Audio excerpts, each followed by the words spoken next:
8 ವರ್ಷ ಬರೋಬ್ಬರಿ 110 ಕೋಟಿ ರೂಪಾಯಿ. ಪೂಮಾ ಜೊತೆಗಿನ ಕಿಂಗ್ ಕೊಹ್ಲಿ ಒಪ್ಪಂದ ಅಂತ್ಯ. ವಿರಾಟ್ ಕೊಹ್ಲಿ ಕ್ರಿಕೆಟ್ ಜಗತ್ತಿನ ರಿಯಲ್ ಕಿಂಗ್. ಚೆಂಡು ದಾಂಡಿನಾಟದ ಚೇಸಿಂಗ್ ಮಾಸ್ಟರ್. ಈತ ಬ್ಯಾಟ್ ಕಟ್ಟಿ ಮೈದಾನಕ್ಕಿಳಿದ ಅಂದ್ರೆ ಎದುರಾಳಿಗಳ ಎದೆ ನಡುಗಿ ಹೋಗುತ್ತೆ. ಬ್ಯಾಟ್ ಹಿಡಿದು ಅಬ್ಬರಿಸೋದಕ್ಕೆ ನಿಂತ್ರೆ ಬೌಲರ್ಗಳ ಹವಾ ಇಳಿದು ಹೋಗುತ್ತೆ. ಮೈದಾನದ ಒಳಗೆ ಮಾತ್ರವಲ್ಲ, ಹೊರಗಡೆಯೂ ದಾಖಲೆ ಬರೆಯುವುದೇ ಈತನ ಕೈಯಾಳಿ. ಇದೀಗ ಆ ಕಂಪನಿಯ ಜೊತೆ ವಿರಾಟ್ ಕೊಹ್ಲಿ ಮಾಡಿಕೊಂಡಿದ್ದ ದಾಖಲೆಯ ಒಪ್ಪಂದ ಅಂತ್ಯಗೊಂಡಿದೆ.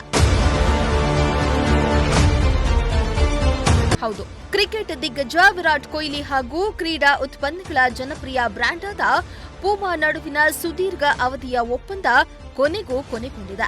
ವಿರಾಟ್ ಕೊಹ್ಲಿ ಅವರ ಜೊತೆಗಿನ ಹಲವು ವರ್ಷಗಳ ಒಪ್ಪಂದ ಕೊನೆಗೊಂಡಿದೆ ಅಂತ ಸ್ವತಃ ಪೂಮಾ ಕಂಪನಿಯೇ ದೃಢೀಕರಿಸಿದೆ.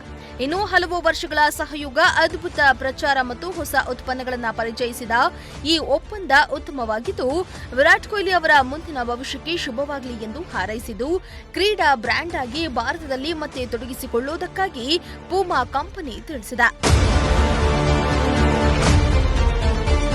ಕೊಹ್ಲಿ ಈಗಾಗಲೇ ಬೇರೆ ಉತ್ಪನ್ನಗಳ ಕಂಪನಿಯ ಪ್ರಚಾರದಲ್ಲಿ ಹೂಡಿಕೆಯನ್ನ ಮಾಡಲಿದ್ದಾರೆ ಎಂಬ ಮಾತುಗಳು ಕೇಳಿ ಬರ್ತಾವ. ಅಲ್ಲದೆ ಪೂಮಾ ಕಂಪನಿ ಕೊಹ್ಲಿ ಅವರಿಗೆ 8 ವರ್ಷಗಳ ಅವಧಿಗೆ 300 ಕೋಟಿ ಬೃಹತ್ ಡೀಲ್ ಆಫರ್ ಅನ್ನ ಇಟ್ಟಿದ್ದು, ಅದನ್ನ ಕೊಹ್ಲಿ ತಿರಸ್ಕರಿಸಿದ್ರು ಎನ್ನಲಾಗ್ತಾ ಇದೆ.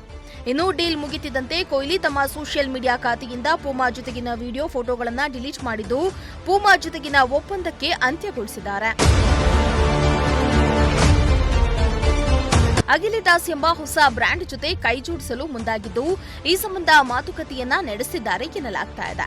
ಸದ್ಯ ಐಪಿಎಲ್ ನಡೀತಾ ಇರೋದ್ರಿಂದ ಈ ಒಪ್ಪಂದದ ಬಗ್ಗೆ ಅಧಿಕೃತವಾಗಿ ಮಾಹಿತಿ ಹೊರಬೀಳುವ ಸಾಧ್ಯತೆ ಇದ್ದು, ಕೊಹ್ಲಿ ಅವರು ಅಗಿಲಿಟಾಸ್ ಜೊತೆ ಕೈಜೋಡಿಸಿ ಜಾಗತಿಕ ಕ್ರೀಡಾ ಉಡುಪುಗಳ ಬ್ರ್ಯಾಂಡ್ ಸೃಷ್ಟಿಸುವ ಗುರಿಯನ್ನ ಹೊಂದಿದ್ದಾರೆ.